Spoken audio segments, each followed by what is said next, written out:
Ok, creo que estoy grabando, creo que todo se oye bien. Vamos a empezar, ok. Bueno chicos, hoy vamos a hablar sobre Neisseria, ok, hoy va a ser la prepa de Neisseria.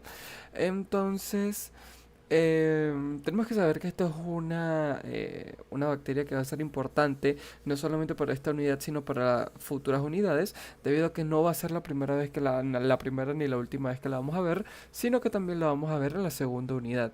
Y va a ser muy importante porque también se van a ver casos con esta bacteria, ¿ok? Entonces es crucial de que entendamos y prestemos atención a cómo es la Neisseria y todas las características de la misma, ¿ok? Empezando, ¿verdad? Con decir que, bueno, aquí dice, la familia Neisseriaceae, ¿ok? Comprende los géneros Neisseria, Moraxella, Kingella y Acinetobacter, ¿ok? Ahora, las características generales de la Neisseria. Bueno, estos primero que nada son diplococos gram negativos, ¿ok? Dispuestos en granos de café. Se dice granos de café, ¿por qué? Por esto que está aquí. Si ustedes le quitan estos pilis que podemos encontrar por aquí, si solamente se quedan con esto que es más naranja, podríamos tratar de visualizarlo como si fuera un grano de café, como si fuera una empanadita, ¿ok? Es por eso que se dice que están dispuestos en granos de café. Y son diplococos, ¿ok? O sea, uno está al lado del otro. ¿Se recuerdan cómo es la fisión binaria? ¿Cómo es los pasos de la fisión binaria? Tenemos que recordar que al final de la fisión binaria va a ocurrir, o sea, va a construir el tabique entre las dos bacterias para que éstas se separen y crean, y se creen, mejor dicho, las dos células, ¿ok?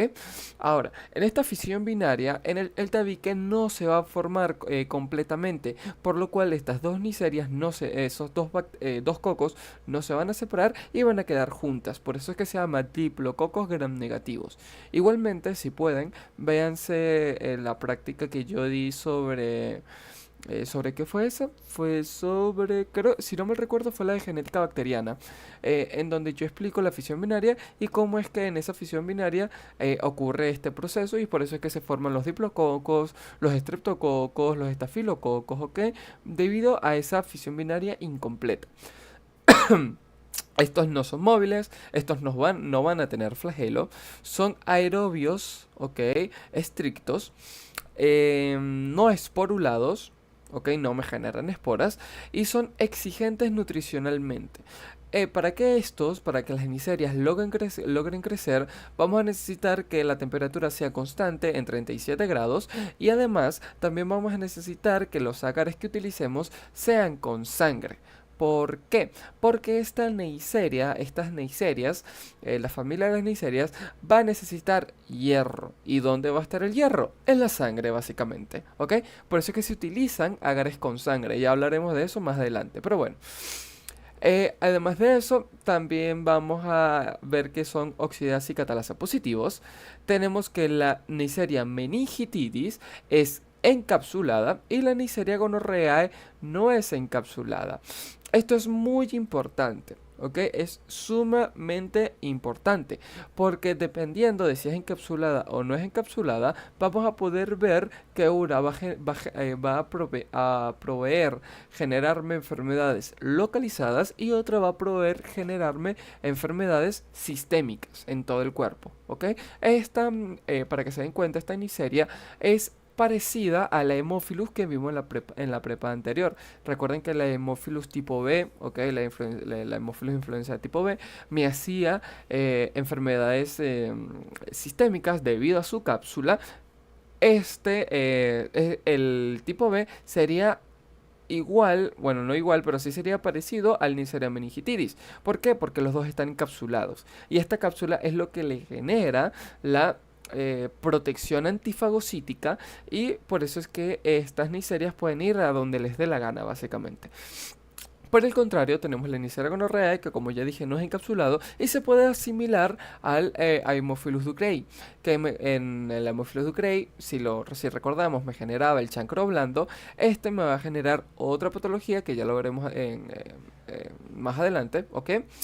Tenemos que saber también que esta Neisseria va a ser intracelular facultativo. Digamos mejor que es intracelular, ya les explicaré lo del facultativo más tarde, ¿ok? Pero digamos que esta Neisseria es intracelular, ¿ok? Esta Neisseria va a crecer dentro del cuerpo, la vas a encontrar más que todo dentro del cuerpo, como podemos ver aquí. Aquí podemos ver, o sea, esta muestra, porque esto es una toma de una muestra. Esta muestra es ¿cuál? ¿Clínica o de cultivo? Esta muestra, ¿es clínica o cultivo? A ver, les estoy preguntando, a ver. ¿Clínica o cultivo? Eso es importante que lo sepamos porque dependiendo de si es clínico o es de cultivo, tenemos que tenemos que decirlo, ¿verdad? En los exámenes y también dar a presencia de algo muy importante que es esto, leucocitos polimorfonucleares. Ya para ir adelantándonos, esta es una muestra clínica. ¿Por qué? Porque ya vemos presencia de polimorfonucleares. Y claro, si fuera una muestra de cultivo, nosotros no vamos a ver polimorfonucleares porque no hay una respuesta inmune contra la bacteria. ¿Ok? Aquí podemos ver polimorfonucleares porque estamos viendo que primero es una muestra sacada directamente de una persona y podemos ver que los leucocitos están atacándome directamente la Neisseria. Podemos ver diplococos que van a ser que pueden estar extracelulares o intracelulares, van a estar dentro de los polimorfonucleares, ¿ok? Eso también es muy importante, por eso es que se llama intracelular facultativo, porque puede estar intracelular o extracelular, aunque más que todo va a estar intracelular, ya hablaremos de eso. Ahora, la Neisseria gonorrhoeae va a tener una alta frecuencia, pero una baja mortalidad.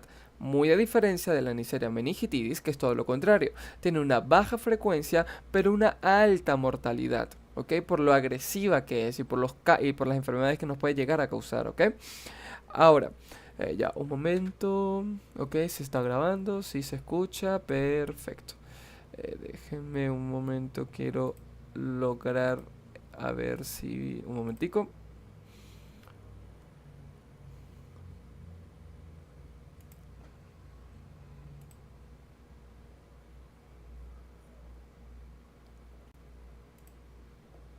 Ok, creo que ya. Ajá, listo. Disculpen. Ahora sí, sigamos.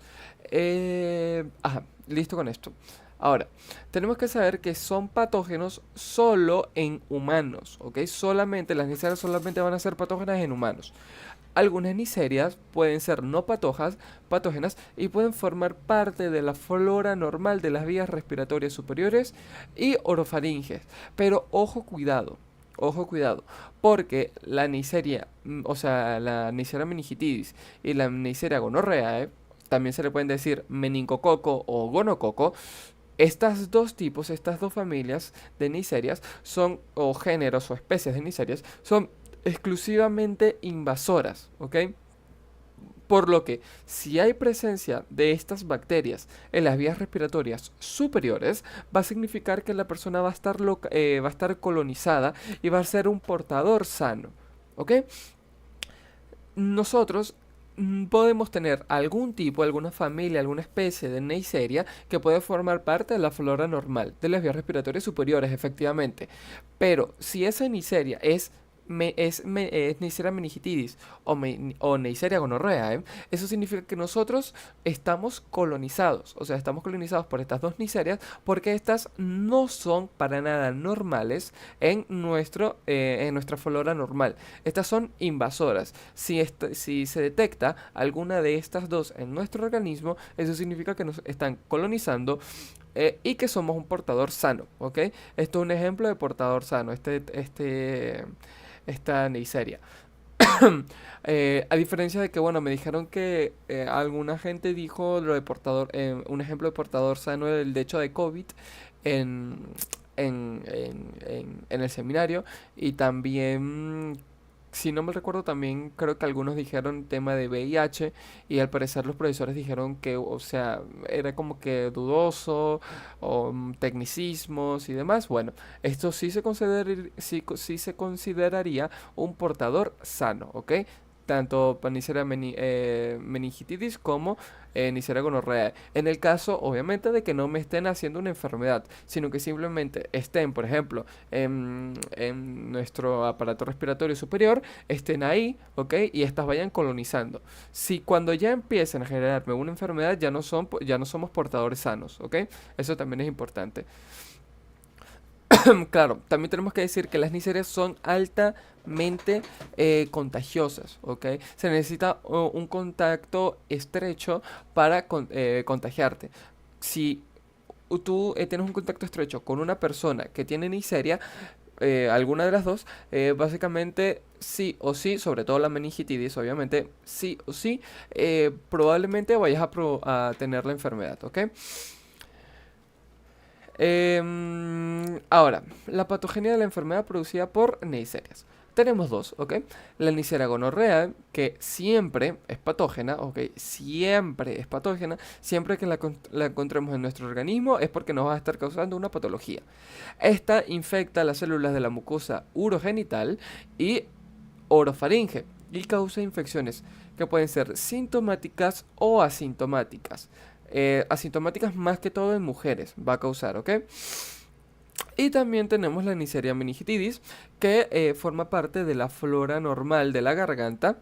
Ya un momento. Ajá, flora normal de la garganta y que entre el 3 al 30% de las personas pueden ser portadoras de esta Neisseria meningitis en la garganta, sin que la Neisseria le cause una,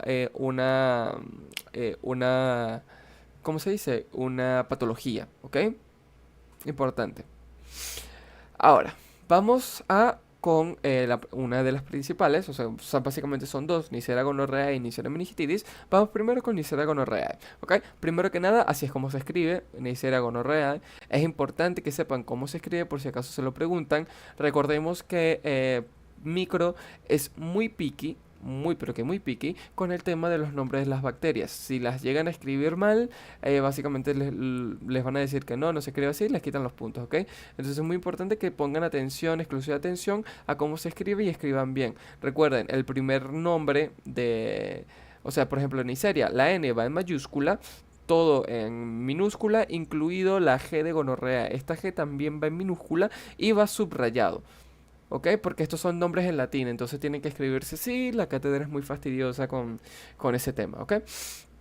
Ahora, las Neisserias, como ya sabemos, son cocos gram negativos, usualmente dispuestos en pares, con sus caras aplanadas frente a frente.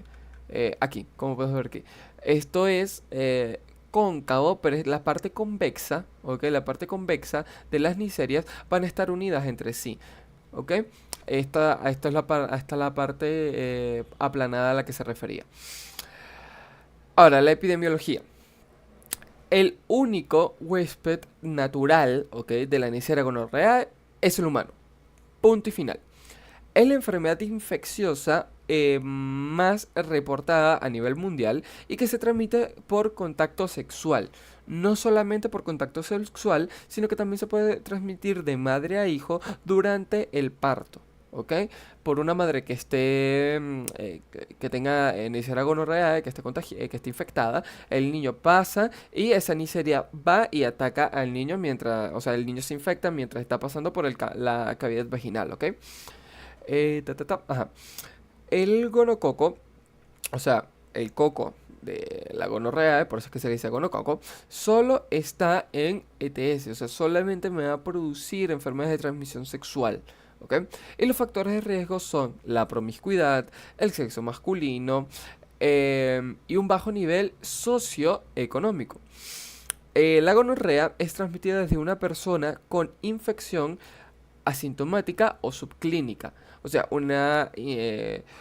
esto es importante, ¿ok? Que sea asintomática, porque el hecho de que haya personas gran cantidad de personas que puedan resultar siendo sintomáticas, es el porqué de que esta Neisseria gonorrhoeae todavía sigue existiendo y es una de las enfermedades de transmisión sexual más importantes a nivel mundial. Creo que es la tercera, si no me equivoco. La primera, si no me equivoco, es herpes, después sífilis, después gonorrea y creo que la cuarta es clamidia, si no me equivoco, ¿ok?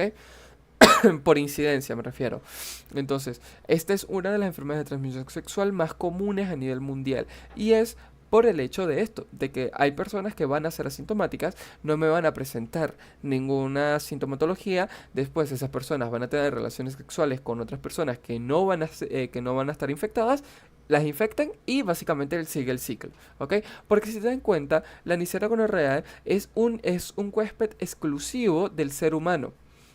¿Ok? Del ser humano. Entonces, si todos nos pusiéramos, por ejemplo, si todos nos pusiéramos de acuerdo, nosotros podríamos llegar a exterminar a la Neisseria gonorrhoeae. Lo que pasa es esto, es que me genera casos asintomáticos o subclínicos, ¿ok? Los hombres con uretritis gonocóxica, ¿ok?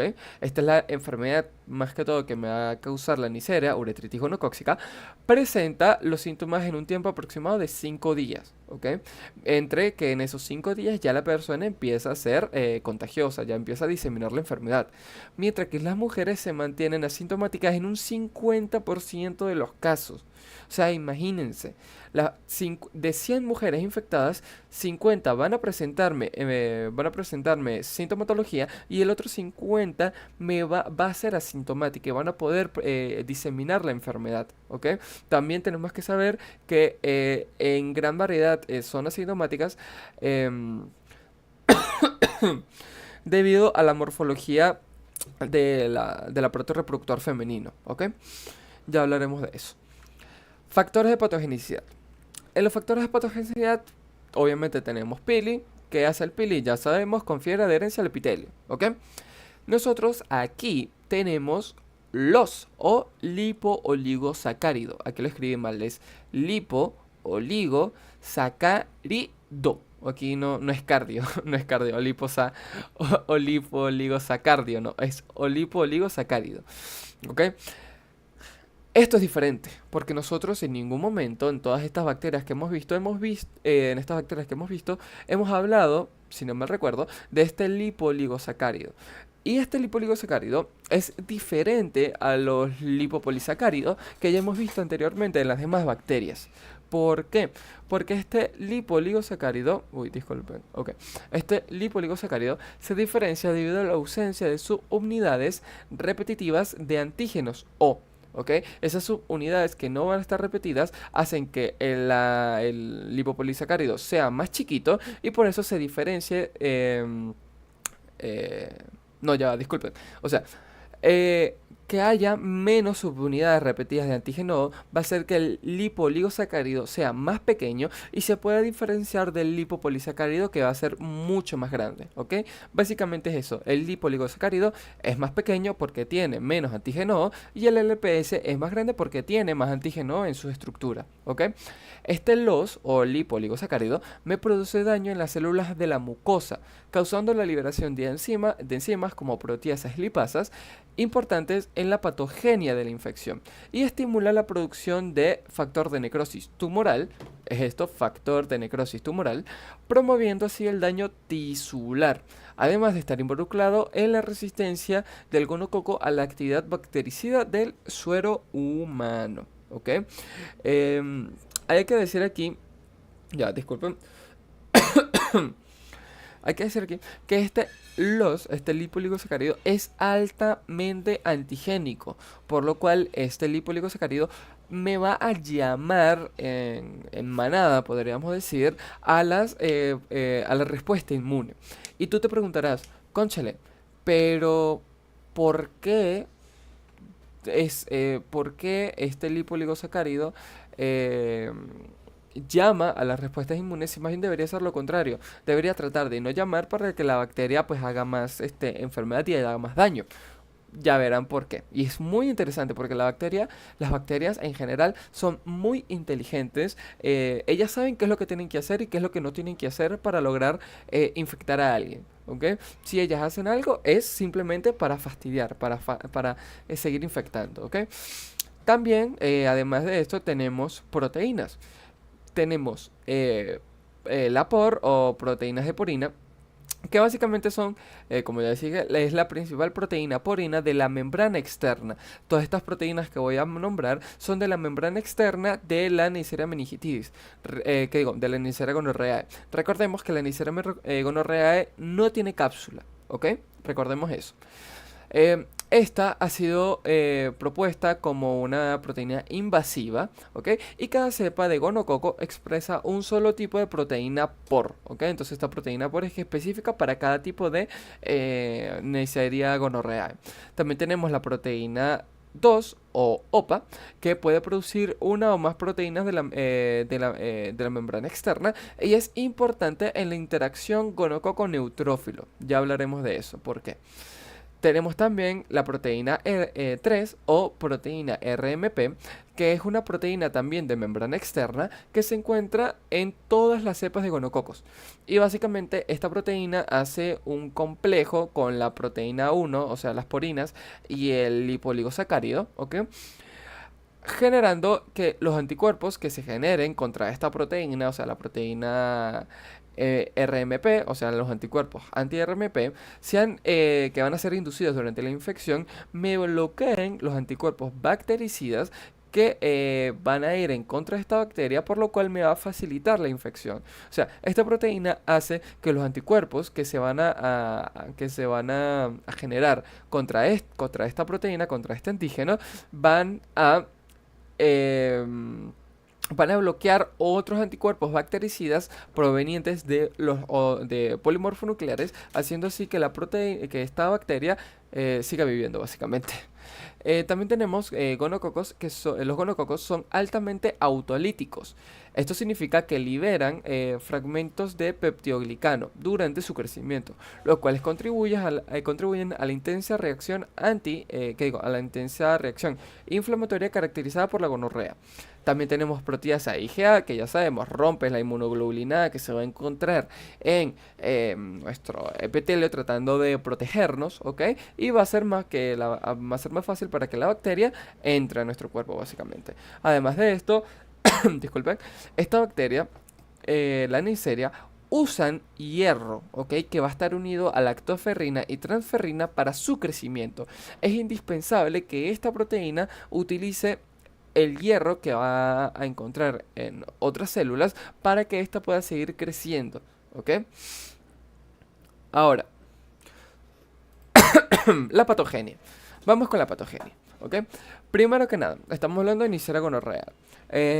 Ya sea por transmisión sexual, ya sea por transmisión sexual a nivel genital o transmisión sexual a nivel orogenital o a nivel anal incluso, ¿ok? Esto lo que va a hacer es que los gonococos, o sea, las Neisseria gonorrhoeae que van a estar aquí, van a estar aquí diciendo, epa, ¿qué es esto? Es epitelio urogenital, mi favorito.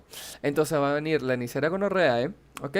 Y va a colonizar, ¿verdad? Las mucosas. En este caso estamos hablando de epitelio urogenital, ¿ok? Ahí. Además, además de el epitelio urogenital, también puede también colonizarme tejido conjuntivo del ojo en el recién nacido, ¿ok? Como ya hablamos anteriormente.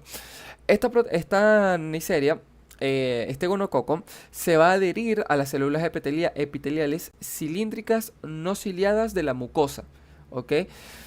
Esta Neisseria tiene tropismo. Tropismo significa que le gusta, ella sabe lo que le gusta y ella va a ir directamente por eso. Entonces, ella tiene tropismo por el epitelio cilíndrico no ciliado del aparato urogenital. Entonces, ella donde encuentre epitelio urogenital que va a ser cilíndrico no ciliado, ella dice, epa, es mi momento.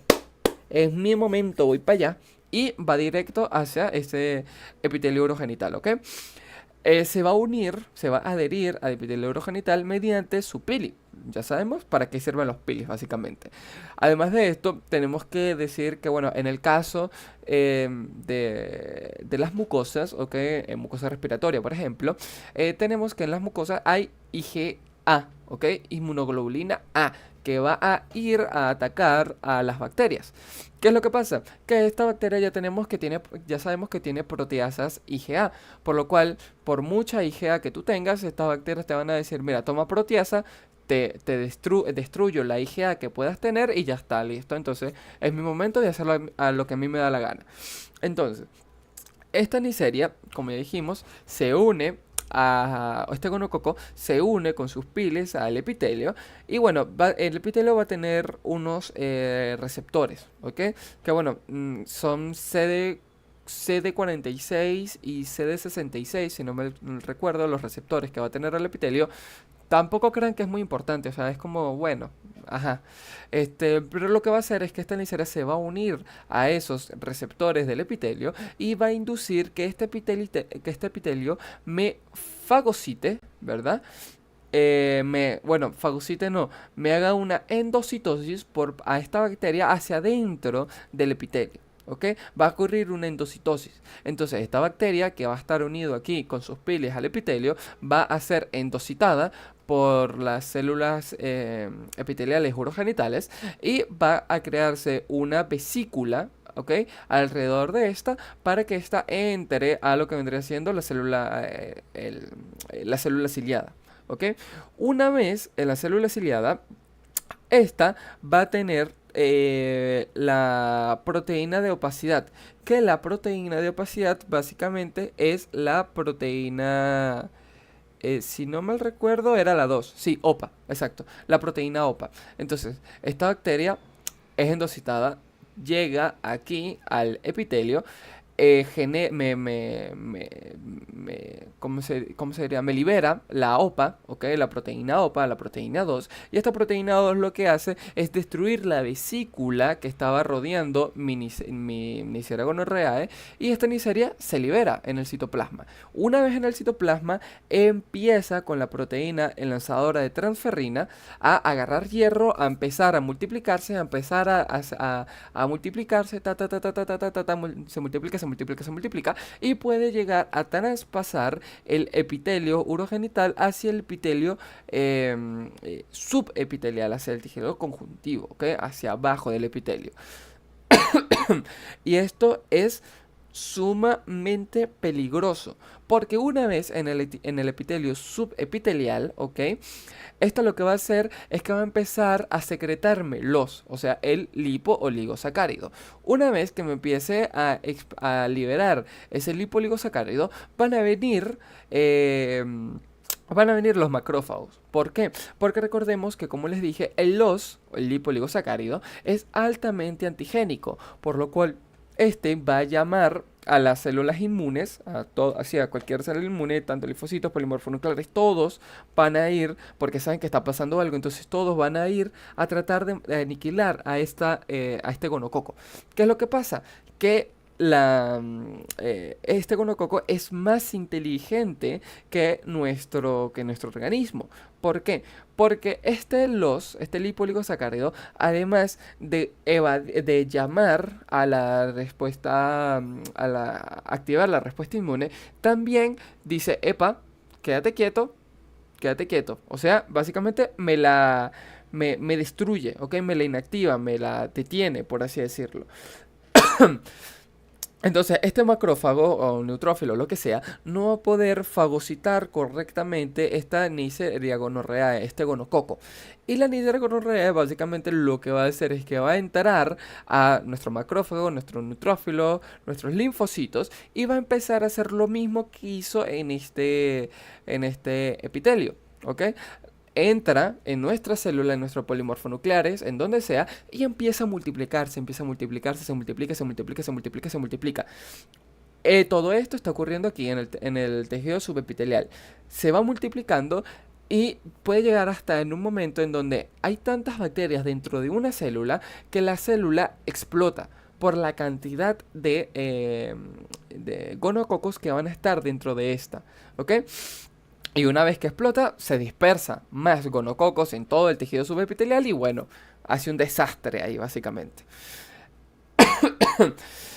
También tenemos que decir que esta Neisseria, ¿ok? Este gonococo puede incluso llegar hacia lo que vendría siendo nuestro sistema circulatorio, ¿ok? Una vez en nuestro sistema circulatorio, esta bacteria, como ya les estaba diciendo, puede entrar a un neutrófilo y una vez que entra a los neutrófilos, esta bacteria básicamente lo que va a hacer es hacer lo que le dé la gana, porque el neutrófilo, como ya sabemos, las células del sistema inmune van hacia donde quieran y como esta bacteria va a estar dentro de nuestras células inmunes, pueden ir a parar a donde les dé la gana, ¿ok? Van a ir a parar a donde les dé la gana. ¿Qué es lo que pasa? Que esta bacteria no nos causa generalmente ¿cómo se dice? No nos causa generalmente enfermedades sistémicas, sino localizadas. Entonces, lo más probable y lo más común es que se quede aquí en este epitelio, en este subepitelio, generándome daño, generándome una licuefacción, ¿ok? De todas esas células muertas, tanto de Neisseria como de nuestro propio sistema inmune, y básicamente se va a generar una secreción purulenta, que en el caso de que este sea el epitelio urogenital de un hombre, va a salir por la uretra, ¿ok? Y va a salir básicamente por el pene. Y en el caso de una mujer, va a salir por el canal vaginal, ¿ok? Disculpen. También decir que estas Neisserias, como ya dijimos, son autolíticos, ¿ok? Estas liberan fragmentos de peptidoglicano de su pared durante su crecimiento, lo cual contribuye también a que se haga una intensa reacción inflamatoria, ¿ok? Y así que vengan más polimorfonucleares o más neutrófilos o lo que sea, y básicamente esta pueda seguir infectando, ¿ok? Como podemos ver aquí, literalmente infecta a los neutrófilos, ¿ok? Y como podemos ver aquí, también los neutrófilos salen como un exudado purulento que es de fácil transmisión, ¿ok? Aquí me saqué el Open English con esta traducción que le acabo de hacer a ustedes. Disculpen. Ajá.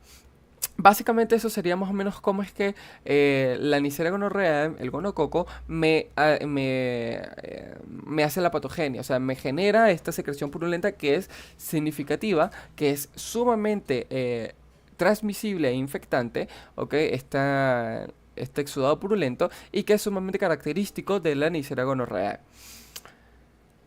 A ver, un momento, estoy grabando, ¿verdad? Sí, ok. Ya tenía miedo de que todo esto y hubiera estado hablando solo. ¿Ok? Decir que los factores implicados, porque no es que la bacteria va a poder hacer lo que ella le dé la gana. Nosotros en nuestro organismo, además de nuestro sistema inmune, vamos a tener otros sistemas de resistencia natural contra esta infección gonocóxica, como lo pueden ser concentraciones de urea, ¿ok? El pH y osmolaridad de la orina, ¿ok? Mientras orinamos, que va a estar en ambos géneros. Los cambios del pH genital y la producción de hormonas menstruales en las mujeres también van a contribuir a hacer una resistencia natural contra esta infección gonocóxica. Y otros mecanismos de defensa específicos es la presencia de anticuerpos naturales contra este gonococo, que resulta de la colonización de otras bacterias gram negativas similares, básicamente. Y bueno, la infección por Neisseria gonorrhoeae estimula los anticuerpos locales y sistémicos contra una variedad de antígenos gonocóxicos. Bueno, en fin, que básicamente la Neisseria me estimula anticuerpos locales, una reacción inflamatoria, una excreción de, em, de un exudado purulento, ¿ok? Va a ser patognomónico, ¿ok? De la Neisseria gonorrhoeae. Patognomónico es que es característico, ¿ok? O eso es otra palabra que también pueden saber. Manifestaciones clínicas. Bueno, La infección de gonococo básicamente va a ser limitada en la recubierta del epitelio cilíndrico a nivel genital tanto en mujeres como en hombres. Las áreas que frecuentemente se involucran van a ser el cérvix, la uretra, el recto, faringe y conjuntiva. ¿Ok? Y conjuntiva. El epitelio escamoso que recubre la vagina en la mujer adulta no es sensible al gonococo. Y la gonorrea en niñas, que también se puede dar en niñas, se puede presentar como vulvovaginitis. Se caracterizan esta infección por una gran migración de neutrófilos, como ya lo hablamos, por el lipoligosacárido, además de sus diferentes proteínas que me las van a llamar, que básicamente me van a generar esta secreción purulenta, como pueden ver aquí, tanto a nivel vaginal como a nivel uretral del pene, también a nivel del recto o en la conjuntiva. ¿Ok? Esta bacteria, ¿verdad? El gonococo, me puede generar diferentes tipos de patología. Como lo puede ser uretritis, como lo puede ser epididimitis, ¿ok? Uretritis es inflamación de la uretra, epididimitis es inflamación del epididimo, también puede ser cistitis, prostatitis, infección pélvica inflamatoria, perihepatitis, ¿ok? Salpingitis de las trompas de falopio, una oftalmía neonatal, ¿ok? Que es sumamente agresiva contra el ojo y puede causarme diferentes patologías a nivel ocular, pérdida de visión y demás. También puede generarme faringitis, aunque no es común, pero puede llegarme a generar faringitis que pueden llegar a ser parecidas a faringitis producidas por otras bacterias que hemos visto anteriormente, como streptococcus, como haemófilos incluso, ¿ok? Me puede llegar a generar proctitis, tenesmo, dolor rectal, o sea, puede llegar a generarme hasta artritis incluso, una artritis reactiva, ¿ok? Pero, como ya les dije, el gonococo se va a, podríamos decir, especializar en básicamente infecciones inflamatorias en aparato genital, tanto masculino como femenino, como recto, como conjuntiva. Esto es básicamente lo que más vamos a ver. Lo que más vamos a ver. Eso de artritis y tal es poco frecuente y no se ve tanto. Esto es lo más característico y patognomónico de la Neisseria gonorrhoeae. ¿Ok? Eh, ya, un poquito de agua.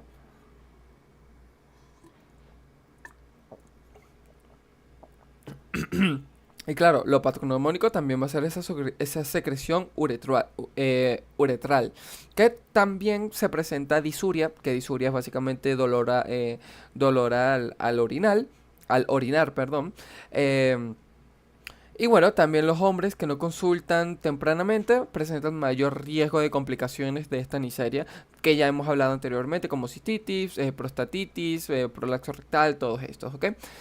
También se generan infecciones endocervicales, ¿ok? Que es la forma más común de gonorrea, no complicada en la mujer, y que es caracterizado por una secreción, como podemos ver aquí, o flujo vaginal y disuria, o sea, dolor al orinar. Y se puede producir abscesos en las glándulas de Bartolino y de Skene incluso. En las infecciones rectales van a ocurrir posterior a relaciones anogenitales, básicamente ya saben. Ya pueden sospechar a qué me refiero con anogenitales, ¿ok? Y son muy sintomáticas, a diferencia de estas dos que pueden llegar a ser asintomáticas. Que, como ya les dije, van desde proctitis, con leve ardor a la defecación, hasta prolapso rectal, tenesmo vesical, pueden ser muchísimos tipos, sangre en heces incluso, ¿ok? Pueden ser muchos tipos de síntomas. Las infecciones gonocóxicas diseminadas son el resultado de la bacteriemia gonocóxica, de que la bacteria, el gonococo, llegue hacia el aparato circulatorio y haga lo que le dé la gana. Pero no es común. ¿Por qué no es común? Porque estas no tienen cápsula. Recordemos que el gonococo no tiene cápsula. Como el gonococo no tiene cápsula, es más fácil para el sistema inmune ir, atacarlo, fagocitarlo y eliminarlo. ¿Ok? Es por esto que no se hacen tan comúnmente enfermedades sistémicas, sino es más que todo a nivel local. ¿Ok? Eso sería todo, si no me equivoco. No, diagnóstico. Casi.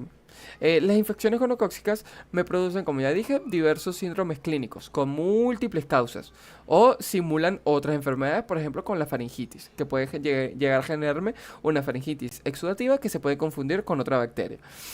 Las pruebas de laboratorio frecuentemente requieren la diferenciación entre los agentes etiológicos de la uretritis o cervicitis.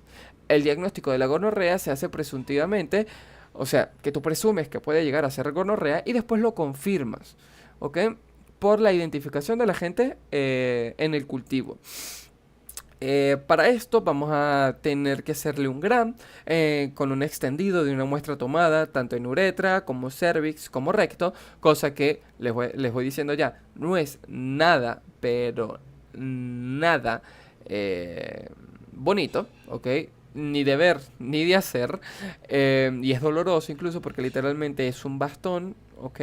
Con un hisopo que va a entrar dentro de tu uretra, dentro de aquí de tu uretra en caso de que seas hombre, o en la uretra en caso de que seas mujer, o hasta también en estas secreciones purulentas, y duele, va a doler, ¿ok?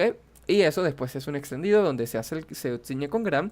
Y bueno, vamos a ver presencia de diplococos, gram negativos, intra y extracelular, los leucocitos polimorfonucleares, básicamente. Eso es lo que vamos a ver. Si nosotros vemos eso directamente, ya podemos diagnosticar que es Neisseria gonorrhoeae. En un 95% en hombres y en un 50% en femeninos. Tenemos que también hacer otro tipo de pruebas como PCR, pruebas de diferentes tipos de pruebas también para ver si es exclusivamente gonorrea. Pero bueno, ya podemos hacer un diagnóstico presuntivo y casi que confirmatorio. Las muestras deben tomarse al inicio, antes de iniciar el tratamiento antibiótico. Se incuba entre 35 a 37 grados. Esto es importante porque la Neisseria gonorrhoeae necesita una atmósfera de CO2, es aerobia, pero necesita una atmósfera de CO2, si no me equivoco, al 10%. Y también se van a utilizar medios selectivos, como por ejemplo puede ser el Trayer-Martin. Esto lo veremos en infecciones de transmisión sexual en la práctica 2. O sea, entonces quédense con eso de Trayer-Martin, Martin-Lewis y otros tipos de agares que van a ser selectivos para la gonorrea. También vamos a ver estos diplococos, que bueno, son oxidasa positivo. Y también se le pueden realizar que sea fluorescencia, coaglutinación y otros tipos de pruebas bioquímicas. ¿Ok? Que bueno, ya eso es mucho más para adelante. Ahorita no me interesa eso porque eso es ya para práctica. Ahorita me interesa es que sepan cómo es la Neisseria, el gonococo. Y ahora vamos con Neisseria meningitidis. Ok, se está escuchando bien. Neisseria meningitidis. Bueno, ¿qué decir de la Neisseria meningitidis? A ver. Primero que nada, la Neisseria meningitidis se presenta, o sea, muchos individuos normales presentan el meningococo, o sea, Neisseria meningitidis, como una flora transitoria, ¿ok? El lipopolisacárido del meningococo es altamente tóxico, contando además con un factor adicional que es la cápsula de polisacárido, la cual es antifagocítica y extremadamente antigénica. Esta cápsula, perdón, bueno, sí, no es extremadamente antigénica, pero sí es antigénica. Esta cápsula de polisacárido es lo que le va a permitir a la Neisseria meningitidis o el meningococo, como le quieran llamar, producirme todas las patologías que me puede llegar a producir. ¿Ok? Disculpe. La única diferencia estructural entre esta Neisseria meningitidis y la Neisseria gonorrhoeae que vimos anteriormente es la presencia de esta cápsula de polisacárido, que la meningitidis la tiene, gonorrea no la tiene, ¿ok? Los polisacáridos capsulares de esta Neisseria meningitidis son la base para agrupar a estos microorganismos y se van a identificar 12 serogrupos, donde los asociados a las enfermedades en humanos son estos 5. Los tipo A, que son más que todo de América del Norte, los tipo B, que son de Europa, los tipo C, que son de América del Sur, o sea nosotros, y los Y, E, W135, que son de Asia e África. Aquí no puse África, pero bueno, ¿ok? Como podemos ver aquí, Es casi que, bueno, no casi, es prácticamente lo mismo a nivel de tinción de Gram y al verlos. Podemos ver una alta cantidad de polimorfonucleares y fuera o dentro, principalmente dentro de los polimorfonucleares, podemos encontrar estos diplococos Gram negativos, ¿ok? Estos diplococos, esto pasa de puntitos. Entonces, recuerden, si ven un microscopio en donde haya polimorfonucleares, sospechen principalmente de Neisseria. ¿Ok? Después traten de ver, eh, de, de, de, de- de identificarlo bien, ¿ok? Tratando de ver los diplococos. Pero si ustedes ya ven polimorfonucleares, y dentro de esos polimorfonucleares están los diplococos, eso es casi que listo. Ahí te tienes que decir, esto es Neisseria, ¿ok? Otra cosa que me confundí en la práctica anterior. En la práctica anterior, si no me recuerdo, con borde de tela, yo les dije que la borde de tela tenía gránulos metacromáticos y que eso eran parecidos a los de la Neisseria, a los de Neisseria. Ahí me confundí. La Neisseria no tiene gránulos metacromáticos, sino que lo tiene cori- eh, Corynebacterium diphtheriae, que eso ya lo vamos a ver en la próxima prepa, ¿ok? Ahí me confundí. La Neisseria no tiene gránulos metacromáticos. Los que tienen gránulos metacromáticos son la bordetela y el Corynebacterium diphtheriae, no la Neisseria. Ahí fallo mío. Entonces, epidemiología. El meningococo habita en la nasofaringe con cierta frecuencia, ¿ok? Y no causa enfermedad, por lo cual seremos un portador sano, que puede durar desde días a meses siendo un portador sano, ¿ok? Vamos a hacer un reservorio, ¿ok? Un mecanismo de transmisión a la gente, o sea, al agente de la bacteria, ¿ok? Y a su vez despierta una respuesta inmunológica en el individuo. La meningitis meningocóxica, sí, meningitis meningocóxica, puede ocurrir esporádicamente, o sea, de repente, o en brotes epidémicos. Esto de epidemia significa básicamente que es un brote de una enfermedad que no es normal que suceda, ¿ok? Por ejemplo, aquí es normal, aquí es endémico que los meses en donde llueve tengamos aumento de casos de dengue, porque es endémico de aquí, o sea, es una enfermedad que va y viene, porque es endémico, o sea, siempre sucede aquí. Pero lo que no sería normal sería, por ejemplo, una aumento de casos sobre, podría ser, ya que estoy pensando. Si no me recuerdo, podría ser de fiebre tifoidea. Recuerdo que fiebre tifoidea no era normal aquí en Venezuela, eso era normal en Chile, pero aquí en Venezuela creo que no. Pero bueno, eso ya lo hablaremos más adelante. Pero es más o menos para que entiendan esos conceptos de endemia, epidemia, ¿ok? Disculpen. Ahora, factores de patogenicidad. ¿Qué tienen? Bueno, obviamente van a tener pili, van a tener el lipoligosacárido, que es una endotoxina. Aquí lo volví a escribir mal. Básicamente lo mismo que les dije anteriormente, pero aquí lo principal es que tiene esta cápsula que ayuda a prevenir la fagocitosis en la parte y es la parte más antigénica, ¿ok? La cápsula, que es la principal, o sea, es lo que es el mayor factor de patogenicidad que va a tener esta Neisseria meningitidis. También vamos a tener nuestras proteínas, que es la proteína POR, la proteína OPA, la proteína RMP, proteasas IgA1 y los receptores de hierro, que son importantes para que la bacteria pueda multiplicarse y sobrevivir, básicamente. Entonces, ¿cómo es esto? Bueno, nuestra patogenia va a empezar por una persona que ya esté infectada, ya sea por las gotitas de Flucle, ya sea por un contacto estrecho de una persona no infectada con una infectada. Esta Neisseria meningitidis va a entrar por el aparato respiratorio superior de nuestra persona no infectada, ¿ok? Una vez ahí, esta Neisseria, ya un momento, voy a tomar agüita.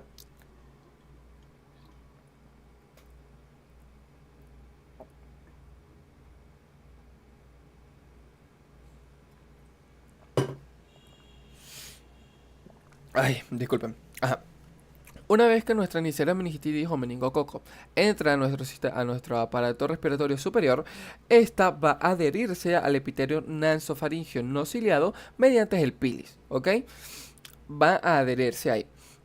Después va a ocurrir la invasión de la bacteria que va a entrar, ok, aquí está nuestra bacteria, que va a estar unida a, bueno, olviden los cilios, ok, olviden estos cilios, imaginen que esto es un epitelio no ciliado, ok, va a venir esta bacteria, se va a unir a nuestro epitelio no ciliado, va a hacer básicamente lo mismo que hizo en el gonococo, que va a hacer que este epitelio, la endocite, esta bacteria, entre dentro de nuestro epitelio nasofaringeo no ciliado y por la OPA, ¿ok? Que la OPA, recordemos que la OPA es esta, ¿ok? Proteína 2, ¿ok? Proteína de adhesión asociadas a opacidad, ¿ok? Me elimine lo que vendría siendo nuestra vesícula, ¿ok? Y entonces esta Neisseria meningitidis, este meningococo se empieza a multiplicar, ¿ok? Se empieza a multiplicar aquí dentro de este epitelio, ¿ok? Está el meningococo con que está dentro de esta vesícula, ¿ok? Me la elimina con la OPA, ¿ok? Y esta empieza a multiplicarse aquí dentro de la célula. Esta también pasa al tejido subepitelial, ¿ok? Y en el tejido subepitelial, básicamente el LOS, o sea, la endotoxina por excelencia que tiene, que es el lipoligosacárido, empieza a llamar otras bacterias, ¿ok? Me empieza a llamar otras bacterias. em, otras bacterias no, disculpen, otras células del sistema inmune que van a ir y me van a tratar de atacar a este meningococo. El meningococo, como ya sabemos, tiene diferentes proteínas que me paran, ¿ok? Me paran en seco lo que vendría siendo la fagocitosis de la, de la, por parte de los neutrófilos o por parte de los linfocitos, pero recordando que más que todo no van a ser las proteínas, sino que va a ser la cápsula que va a tener esta bacteria. ¿Ok? La cápsula que va a tener esta bacteria es la principal fuente antifagocítica que me va a impedir la fagocitosis por parte del sistema inmune. Esta bacteria después va a pasar a lo que vendría siendo el canal, sí, la circulación sistémica. ¿Ok? Ay, voy a tomar un poquito de agua. Ajá. Entonces, después de que pasa la submucosa, esta me penetra el torrente sanguíneo en donde la virulencia va a verse aumentada. ¿Por qué? Por la endotoxina que tiene, que básicamente es el lipoligosacárido. ¿Ok? ¿Por qué? Porque el lipoligosacárido a nivel sanguíneo lo que hace es que me evita, me ayuda a la elevación de las defensas por parte del meningococo, ¿verdad? O sea, está su cápsula de polisacárido, ¿ok? Y su LOS, o sea, su lipoligosacárido, que lo que hace es que me impide la fagocitosis por parte de los neutrófilos, ¿ok? Y esta, a nivel de circulatorio, esta ya puede irse a donde le dé la gana. O sea, porque ella puede estar dentro de neutrófilos, ¿ok? Infectándolos y multiplicándose para ir a cualquier parte del cuerpo, o directamente puede estar a nivel sanguíneo, o sea, extracelular, ¿ok? Y bueno, ya sabemos que una vez a nivel extracelular, esta puede ir a donde le dé la gana. ¿Ok? Pero ella, como ya sabemos, tiene tropismo por las meninges, ¿ok? Disculpen. Y bueno, también hay que decir que aquí una vez a nivel sanguíneo vamos a tener el hierro, que es importante para la multiplicación de la bacteria, por lo cual una vez a nivel sanguíneo esta empieza a agarrar el hierro para multiplicarse y va a aumentar la carga bacteriana que va a tener este individuo, ¿ok? Una vez la bacteria a nivel sanguíneo puede llegar hacia lo que vendría siendo el cerebro, en donde lo que va a hacer es que va a ir hacia las meninges por la barrera hematocefálica, ¿ok? Va a pasar por la barrera hematocefálica y va a llegar hacia lo que vendría siendo las meninges, en donde me va a causar una meningitis. Pero eso no es lo único que esta bacteria me puede causar. ¿Por qué? Porque ya saben, estábamos hablando de la endotoxina que tiene, o sea, el lipoligosacárido. El lipoligosacárido, además de detenerme y destruirme los neutrófilos, también me va a destruir el endotelio, o sea, las células que son la pared del vaso, ¿verdad? Me las va a destruir. Esto lo que va a hacer es que el endotelio me empiece a liberar factores proaglutinantes, haciendo así que se formen coágulos. ¿Ok? Esto me va a disminuir las plaquetas en sangre por la producción de coágulos y me puede generar una coagulación intravenosa, no, perdón, una coagulación intravascular diseminada. Básicamente va a haber coágulos dentro del vaso en cualquier parte del cuerpo, ¿ok? Em, y esta disminución de plaquetas, esta coagulación intravascular diseminada, lo que va a hacer es que me va a generar sangrados severos. Es por eso que una persona que también tiene meningococcemia, o sea, meningococos en la sangre, va a generar petequias, o sea, va a generar moraditos así en la piel como si fuera una especie de, de, de dengue. Además de que al dañarme, al destruirme el endotelio, también me genera fragilidad capilar en el endotelio, generándome así la salida de sangre desde a nivel circulatorio hacia los tejidos, generándome un edema.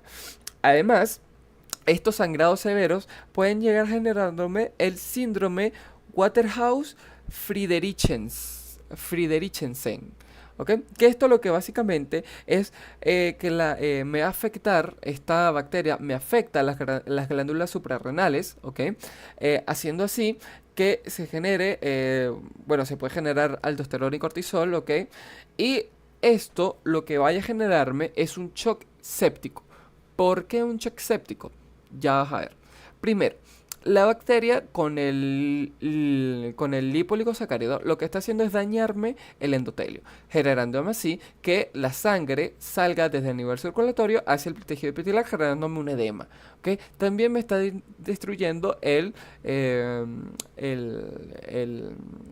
sistema inmune. También puede ir a las meninges, puede ir a diferentes órganos incluso, ¿ok? Y me puede generar diferentes tipos de patologías, como dolor a nivel muscular, también puede generarme... Disculpe, ya va.